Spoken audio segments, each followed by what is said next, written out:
Yeah, quick show of hands. How many of you here heard about Akash Network? Awesome. How many of you used Akash Network? Not many, huh? Okay. How many of you are developers?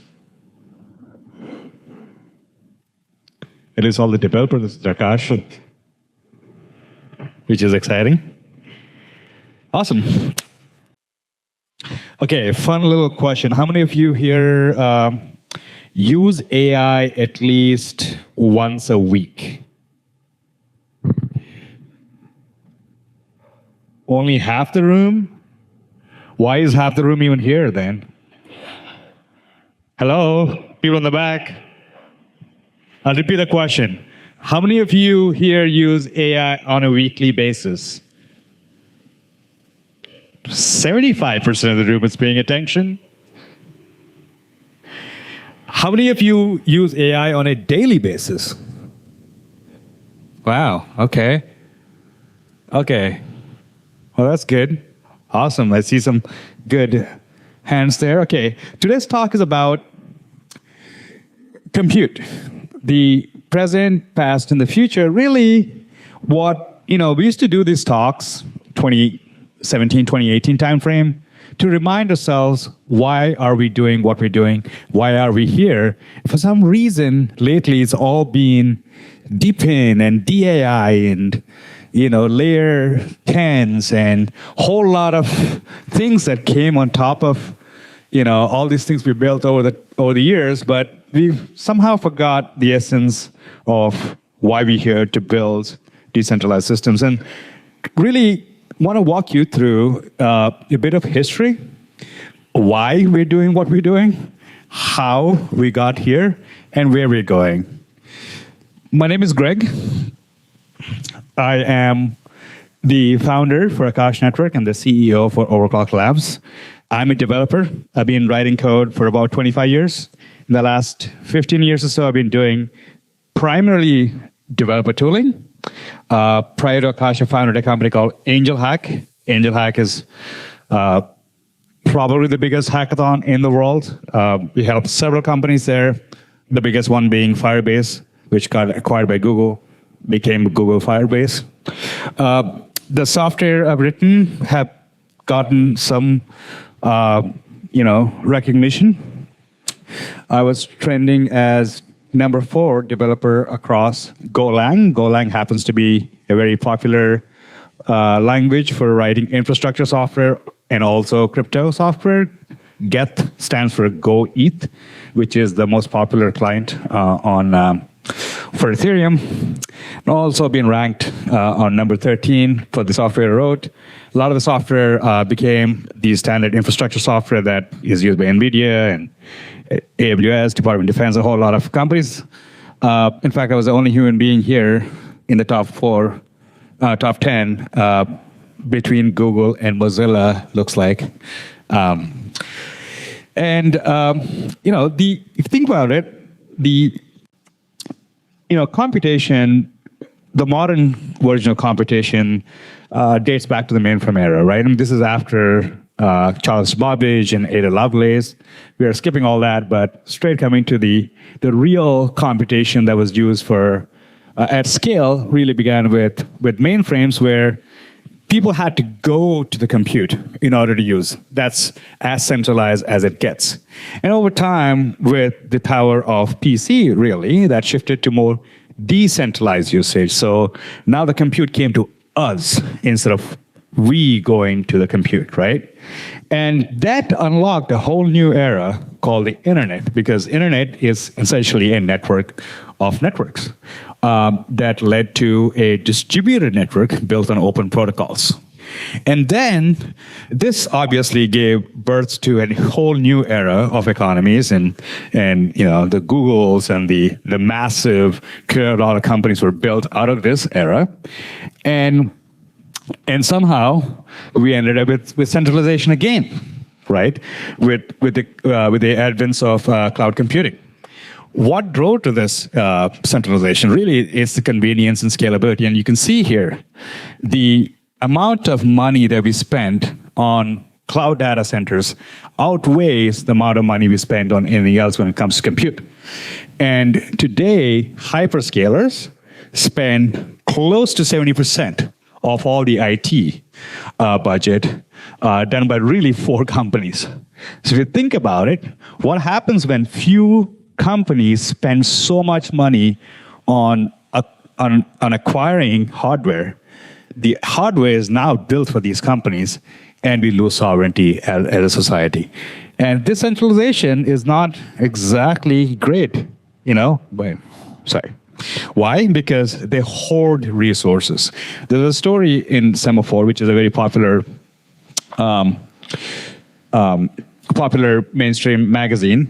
In fact, this is a story that came out about a year ago, the first positive story about crypto. It really talks about the negative side of AI. I mean, how it's nearly impossible to get AI chips. If you did any AI development, out of 7 people here in the room knows what I'm talking about. It's nearly impossible to get H100s, A100s, the high-density chips you need for AI.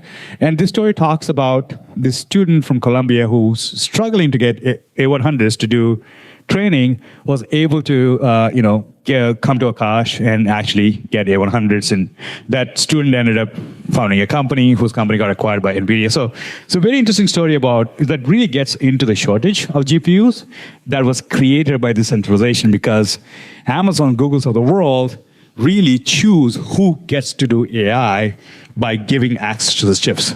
That's just the pinnacle of the problem we have with access, right? And look at the costs. Today, if you use an online service, 50% of every penny you pay goes to one of the cloud providers.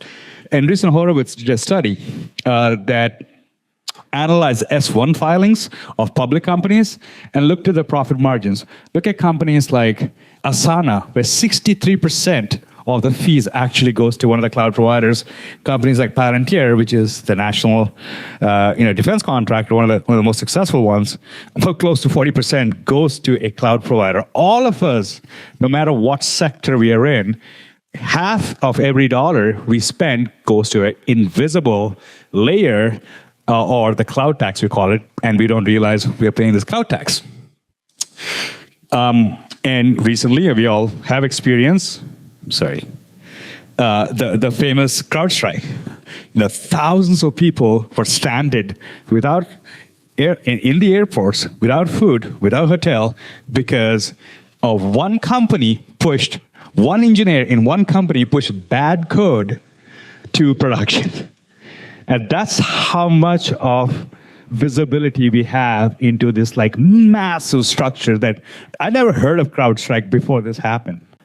How many of you heard of CrowdStrike before the outage? Quick show of hands. One person. But we all experienced what happened during CrowdStrike, right? I mean, God forbid you were traveling, but 7,000 flights just from Delta got stranded or canceled, just from one airline, right? So that's an example of what happens when you have this invisible layer that dictates how we live, how we fly, how we eat, and that we have no control over. And the other really impact of the cloud is not only that this layer that collects taxes and is very unstable and whatnot, but what they're doing to companies that want to innovate, right? They effectively create competitive moats that's impossible for new entrants to come.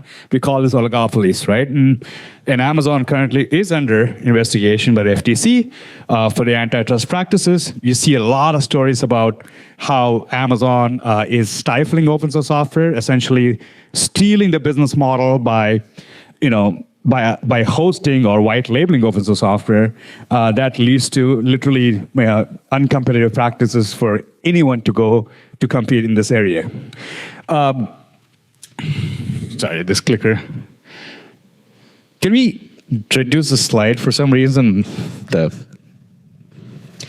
Yeah, so the big takeaway is this heavy centralization leads to higher costs and terrible access to the resources that leads to economic inefficiencies and escalating costs that we see today.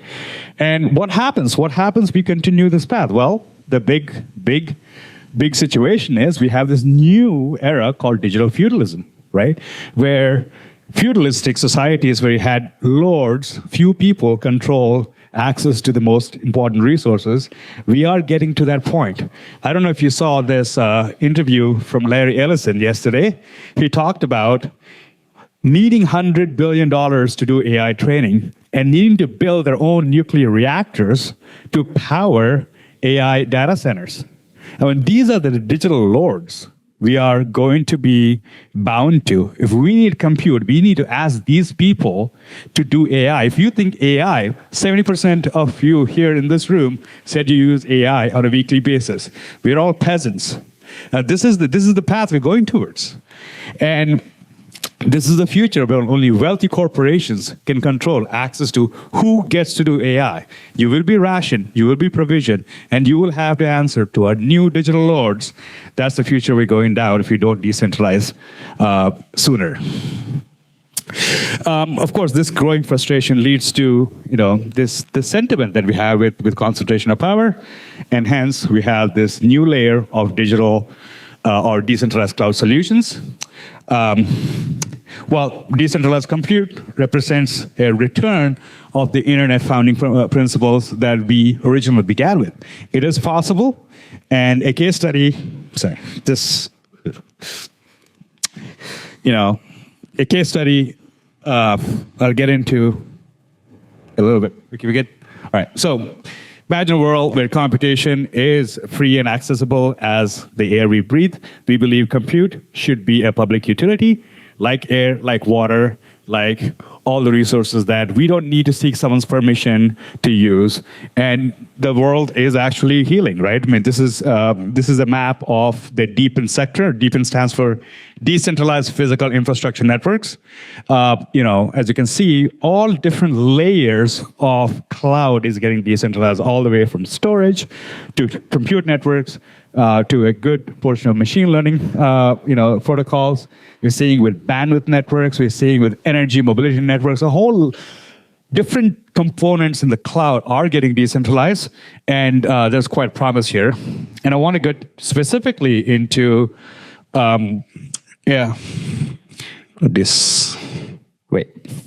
apologies. Seems to be a little problem here.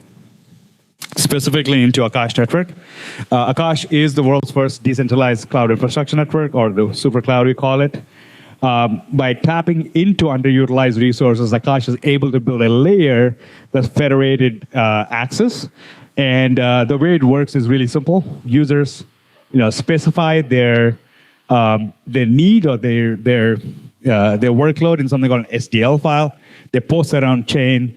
An order gets created, and providers that have underutilized supply, usually bid for this workload, and the winning bid gets selected by the user.